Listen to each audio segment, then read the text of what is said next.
Vamos falar de como fica o pai no pós-parto. Acredita que pode acontecer de o homem ter ansiedade e até depressão pós-parto? Nossos convidados são a psiquiatra infantil Ariane Angelelli, que trabalha com perinatalidade, e o Marcelo Gilioli. O Marcelo é pai da Antonella, de 5 anos. Marcelo, conta pra gente, porque se fala muito, né, do pós-parto da mulher, dessa fase do puerpério, e como que fica o homem, né, após o nascimento? Olha, o homem após o nascimento, eu digo, o meu sentimento é de que é uma verdadeira aventura, porque aventura um pouco distante, na verdade, porque o pai não tem, no meu caso, por exemplo, a gente não tem aquele sentimento de paternidade logo no início, no nascimento da criança, né? Para a mãe, eu tenho certeza, a maternidade começa já nos primeiros sintomas da maternidade. E o pai, ele acompanha tudo isso e às vezes até um pouco distante e mais a aventura da mãe. Eu costumo dizer, pelo meu sentimento, de que o sentimento da paternidade vem quando você começa a interagir com a criança, começa a ter mais contato com ela.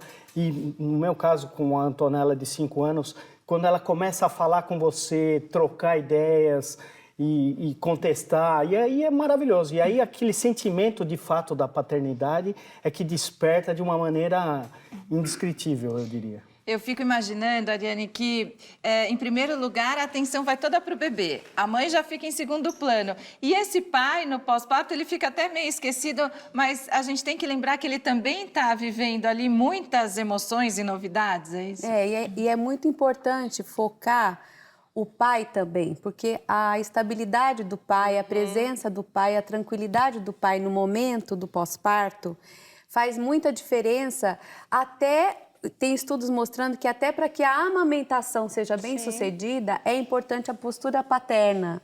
A figura do pai é muito importante para a estabilidade da mãe, para o desenvolvimento da criança, e a gente não costuma prestar atenção no pai. Então vai ter uma parte dos pais que não vão ficar bem e muitas vezes não vai ser identificado pela equipe de saúde e até mesmo pela família, que aquele pai não está bem. Até sabe? porque, Ariane e Marcelo, né, quando a gente se torna mãe, são vários desafios, várias novidades, são mudanças, como a Mari falou, e o homem passa por tudo isso. Como que foi para você, Marcelo, esse desafio mesmo de se tornar pai, né? Isso foi... chegou assim, difícil para você? Como você enfrentou essa fase? Para mim foi, diria, muito difícil e até mais difícil antes do próprio nascimento, porque eu tinha alguma resistência em relação à paternidade, por uma série de questões. Eu achava que a paternidade era de muita responsabilidade, de algo que, no meu caso, como sempre fui uma pessoa muito preocupada, muito dedicada, sempre me envolvi nas coisas de maneira muito intensa, né? E sempre com bastante atenção, eu falava, puxa, a paternidade é uma responsabilidade tão grande que eu colocava isso talvez até como um obstáculo intransponível. Então, até acho que inconscientemente isso foi também um dos motivos que eu vim a ser pai um pouco mais tarde, né? E mesmo que inconscientemente, a gente vai se desligando daquilo que você não tem tanto interesse. E aí, quando nasce a criança, você vê também a mudança do comportamento da tua mulher. Ela, num primeiro momento, por razões naturais, a atenção é toda dedicada para a criança. Muda todo o ritmo da família. Você também se sente, puxa, e agora? Você não sabe direito para onde caminhar. E a decisão que eu tomei naquela época foi de tentar, na medida do possível, apoiar ao máximo a minha mulher, porque eu falei, esse é o momento dela, então... E você se sente um pouco isolado nisso. E, Ariane, pode acontecer de o homem ter no pós-parto crises de ansiedade e até a depressão pós-parto? Porque eu fico pensando, né, quando a gente fala em depressão pós-parto, a mulher tem uma questão hormonal do nascimento. No caso do homem, essa depressão pós-parto, ela se dá de um jeito diferente, é isso? Se dá de um jeito diferente. O homem também tem algumas alterações hormonais, sabiam? Durante a gravidez da mulher, os homens também têm algumas alterações que são muito mais sutis, mas que são encontradas. Mas a depressão paterna, ela costuma ser diferente da mulher. Ela vai acontecer mais tarde, entre o 3º e o 6º mês é o pico. Então, o pai não costuma ter depressão logo que nasce o bebê, mas ele tem um risco aí de 10% ou um pouquinho mais de ter depressão entre o 3º e o 6º mês do bebê, mais frequente. Então, não é um risco considerável, né? E tem uma outra característica importante da depressão do pai. Ela é uma depressão que fica assim, mascarada, escondida, porque o pai vem um pouco da cultura, o homem tem dificuldade de acessar o sentimento e a angústia e a dor. O que o homem faz? Ele vai beber, ele vai ficar irritado, ele vai brigar. Então, vou te pedir um favor. Daqui a pouco você vai falar quais são esses sintomas, tá que as bom. famílias precisam ficar atentas. Antes, quero saber como é que foi o momento em que você soube que seria menina? Foi, para mim, de grande emoção, porque eu, de fato, inconscientemente, preferia uma menina. E minha mulher preferia um menino, engraçado. E vocês ficaram sabendo no consultório do médico? No consultório do médico. Imaginávamos inicialmente que seria um menino e depois é que veio a notícia de que seria uma menina. Isso que o Marcelo falou, que a mãe realiza já a maternidade quando está grávida, porque sente o bebê mexendo na barriga. E para o homem é mais difícil, mas aí quando ele acompanha, né, o ultrassom, participa dessa gravidez, também é importante. Sem dúvida. Ia nos exames. Eu fiz questão de acompanhar minha mulher em todos esses momentos, até porque nós fizemos a fertilização in vitro, né? E é um processo também até complicado, um processo para a mulher também desgastante. Então, para apoiá-la, eu fiz questão de participar de tudo isso. E é engraçado, inclusive, você falar dessa questão de tocar no feto, no bebê e etc. Porque a mulher sempre, olha, ele está mexendo, etc. E é engraçado porque você vai lá, no meu caso, por exemplo, eu falava, sim, mas eu não sentia nada. Falava para... Vai ver que a Antonella se acalmava com a sua voz e dormia. Pode ser, eu não sentia nada. Então, no próximo bloco, a Ariane vai contar pra gente quais são esses sinais da depressão paterna pós-parto, tá bom, Ariane? E a gente vai ter também a participação de quem nos assiste. O Papo de Mãe volta já, fique aí.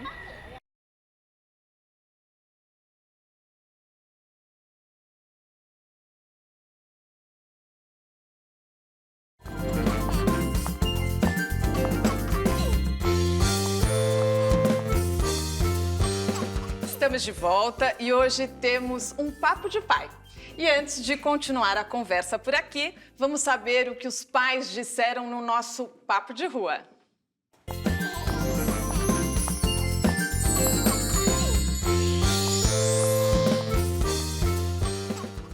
Fernando Almeida, sou empresário. Na verdade, é assim, é toda uma descoberta, né? Como foi a dela, esse primeiro, a gente também tem essa caminhada agora.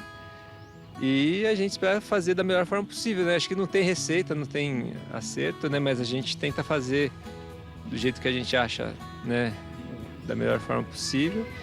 E estamos aí na expectativa, né? De um irmãozinho ou irmãzinha aí que venha para ela. Mas eu acho que talvez seja um pouco mais tranquilo de lidar com, principalmente com o pós, né? Que é bem complicado, foi bem a falta de rede de apoio que nós tivemos, tal, né? Então, mas os aprendizados foram enormes. E para você, no pós-parto, bom, ele falou, né, como você vai aprendendo tudo. Você chegou a ter esse momento de ter alguma ansiedade ou até achar que podia estar com algum sinal de depressão pós-parto? Ou depois que nasceu parece que as coisas melhoraram?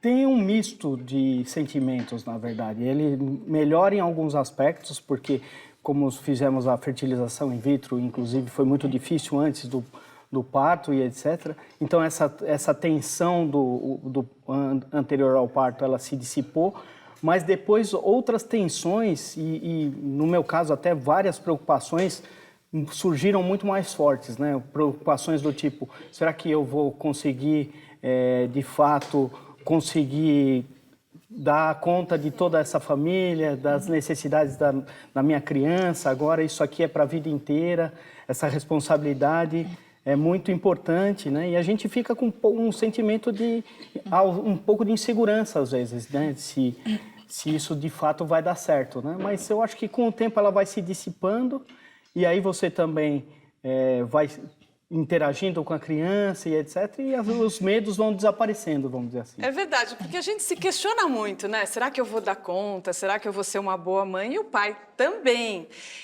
Ariane, quais os sinais que a família precisa ficar atenta para saber se esse pai precisa ou não de uma ajuda de um especialista? Eu acho que foi muito bacana esse pai falando que ele comentou rápido que eles tinham pouca rede, então hoje em dia o pai está sendo muito demandado, porque a rede materna está menor, né? Outros episódios do Papo de Mãe, isso foi falado.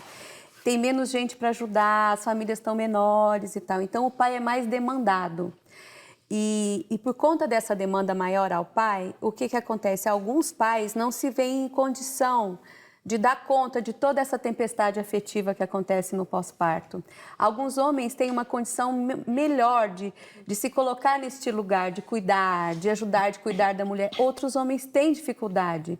Eles simplesmente não conseguem se colocar nesse lugar. Embora amem a esposa e queiram ajudar, eles não conseguem. Então, eles se sentem muito cobrados. A outra cobrança é a cobrança assim, de provedor, de pai de família, que para o homem pesa muito essa responsabilidade. Nossa, tem homem que quando vai ter o bebê, ou logo que tem, começa a trabalhar mais. E a mulher precisando mais dele em casa e ele trabalhando mais, porque ele diz, eu tenho que trabalhar mais, eu preciso ganhar mais.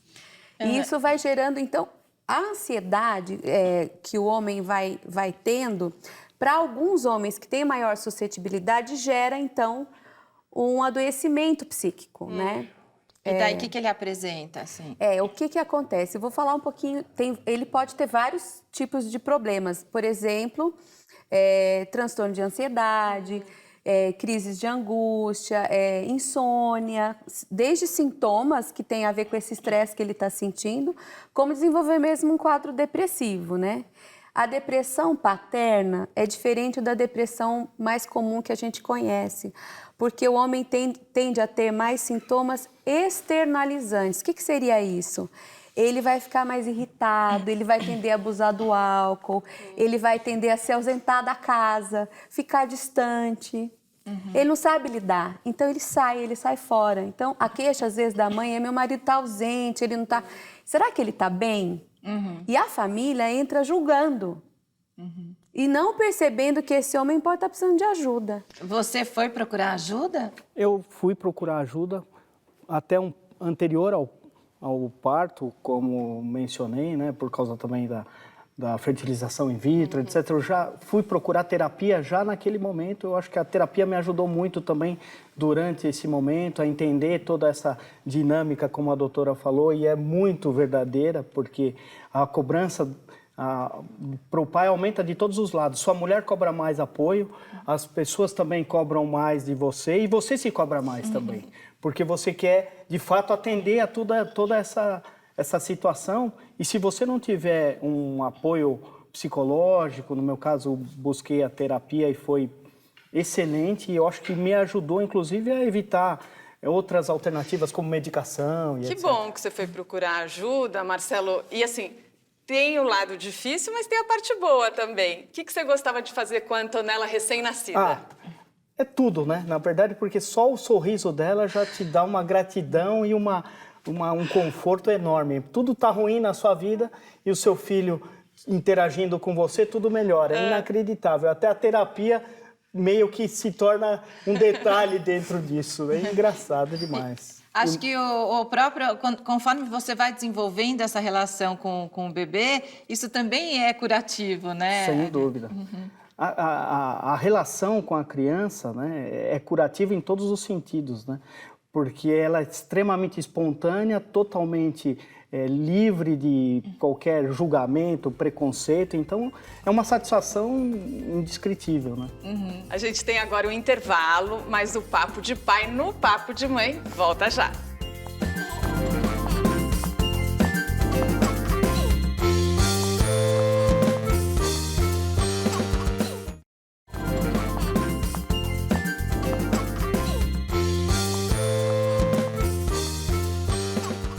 Estamos de volta e o tema é o pai no pós-parto. E a gente está vendo durante esse programa como é importante a gente ouvir os pais também, né? Papo de mãe é papo de pai e de como tem que abrir esse espaço para o pai se sentir pai, não é? A gente tem muitos pais aqui na equipe também que estão prestando muita atenção na conversa, né, Ariane? E de como a mãe precisa preservar esse lugar do pai, não é? Eu acho que tem uma crença cultural, né, que vem um pouco desse modelo mais patriarcal, mais antigo, de que quem cuida da casa é a mãe, que quem cuida do filho é a mãe, que o pai tem que trazer o dinheiro, etc. E isso já não é mais verdade. As mães estão trabalhando e não tem nenhum sentido achar que os pais não têm condição de cuidar dos filhos. Os pais têm condição de cuidar dos filhos, inclusive tem casais em que os pais, por algumas características deles, suprem até algumas dificuldades da mãe. Às vezes o pai é mais calmo, às vezes o pai lida melhor com a questão da saúde do filho, a mãe é mais apavorada, o pai pode ser mais tranquilo. Em vários sentidos, né? O pai, ele contribui bastante. Não, às vezes você tem uma habilidade que sim. o pai não tem. Marcelo, no seu caso, né? Você sente que os pais estão mais participativos e vocês dividiam as tarefas? Sem dúvida. Na verdade, não era só o meu caso, de outros pais que foram contemporâneos nossos, né, na maternidade e na paternidade, né? Hoje o pai, eu vejo até pelo colégio, né, o número de pais que levam as crianças. Eu faço questão de também, sempre que possível, levar minha filha, apanhar, levo às festas. Tem dia que eu passo com a minha filha o dia inteiro e minha mulher está fazendo outras coisas, né? E como você define hoje o Marcelo pai? Eu acho que eu sou um pai muito presente, né? Tenho que ouvir a minha mulher também, né? A gente não combinou, talvez ela tenha uma opinião diferente, mas eu acho que seria a mesma opinião. Eu procuro estar sempre junto, sempre levo minha filha para dormir todas as noites eu conto uma história para ela, eu faço questão meio desse ritual. Eu acho que essa presença é muito marcante. E eu quero ser parte da vida da minha filha. E todo mundo sai ganhando com isso. É verdade. Olha, pelo nosso Facebook chegou a mensagem do Joaquim Miguel, de Goiânia, Goiás. Ele diz o seguinte: o pós-parto do meu filho foi uma loucura. Não dormi nada. Graças à minha sogra tivemos ajuda. Fui aprendendo a dar banho, trocar fraldas, mas o amor não surgiu imediatamente por aquele pequeno ser que só chorava e mamava. Me assustei muito com tudo aquilo. Ser pai é uma construção. A cada ato, gesto, dificuldade, vai se criando o elo e o amor vai crescendo e não para de crescer. Ser pai é uma construção eterna, não vem pronto. Que lindo relato, né? Bem um pouco do que você falou, né, Marcelo? Dessa construção. É verdade. Olha, fiquei emocionado com esse depoimento do nosso ouvinte. Joaquim, muito legal, muito legal. Joaquim. Você vê que os pais se identificam com outros pais. Tem muito papo de pai quando os homens se encontram, também falam dos filhos e dividem essas emoções. Dividem, né? Dividem outras emoções também, mas claro, a presença, né, da criança é muito marcante. Então, não tem como, onde você vai, você acaba falando de uma maneira ou outra, sempre nessa relação, da relação da sua mulher também que muda. Então, é sempre papo presente. E a gente tem um outro relato aqui, que é do Davi Garcia, que é de Guarulhos, São Paulo. Ele escreveu o seguinte: para mim, foi um processo lindo. Estava com muita vontade de aprender e participar nesse processo. Poder dar banho, ajudar na posição correta da amamentação, ajudar com as coisas da casa. Foi cansativo, mas recompensador. Muito legais os homens trazerem essas experiências, né, Ariane? Acho que é a possibilidade do homem poder experimentar isso e curtir isso, né? É muito importante que a mãe também dê entrada para esse pai. E saiba, as mães às vezes não sabem pedir ajuda, porque elas ficam zangadas. Como a mulher já tem todo um preparo cultural também para isso, a gente brinca de boneca, né? Não é verdade? Em geral. Lembrando que os homens podem brincar de boneca também. E devem brincar de casinha, mas a gente brinca. Então a gente fica brava porque acha que o pai deveria saber que precisa ajudar. E às vezes a mulher precisa dar umas dicas, dizer, preciso de ajuda com isso, com aquilo, vem cá. Se a mãe ativamente coloca o pai neste lugar, o pai se sente agradecido e aprende também a cuidar. Entendi, porque não necessariamente ele vai perceber aquilo, A então não custa necessidade, nada. nem sempre. Entendi. É verdade. Nem sempre ele percebe assim, de imediato, que a mulher está cansada. Tem pai que chega e diz assim, poxa, mas você não fez nada o dia inteiro. A mulher de licença gestante, elas ficam Mas o loucas legal com isso. esses pais participativos que a gente está ouvindo aqui, os relatos, né, dos nossos telespectadores, o relato do Marcelo, é que eles também ficam cansados, também têm o desgaste, porque estão participando ativamente. E assim, é um momento único, é um momento maravilhoso que vai passar do pós-parto e que bom aproveitar. Claro, é verdade. É muito difícil, né, por uma série de razões, mas também muito gratificante. E você já pensa no próximo? Sinceramente, estamos decidindo, né? Como fizemos uma fertilização in vitro, a gente tem já alguns irmãozinhos reservados. Precisamos ter a decisão de seguir adiante. Tá, então vocês ainda precisam conversar sobre isso. Tá bom, olha, quero agradecer muito a vocês por terem vindo. É muito legal ter você aqui para dividir, né, esse sentimento, porque certamente muitos pais que estão assistindo vão se identificar com você. O prazer e o principal motivo de ter aceitado o convite, gostado do convite, foi isso, porque eu acho que é alguma coisa que a gente precisa, de fato, dividir com as outras pessoas. Eu hoje sinto que isso ajuda também a gente a entender que as coisas acontecem conosco, acontecem com as outras pessoas e a gente aprende com tudo isso. Tá ótimo, legal, que bom. A Antonella teve sorte. Obrigado. E você, Ariane, como é que as pessoas te encontram? Eu acho que eu posso citar a clínica onde eu trabalho, a Casa Curumim, que é uma clínica especializada em amamentação, perinatalidade. Eu atendo lá e tem uma equipe interessante. Lá tem grupo de pais, grupo de orientação de pais, grupo de amamentação. Então é um lugar que tem bastante ajuda. Muitos grupos são gratuitos para a população. Legal. E tem o Insta da Casa Curumim, Tá bom. né? Muito obrigada pela presença de vocês. Aqui é assim, é papo de mãe, é papo de pai, é papo para a família toda. Até a próxima!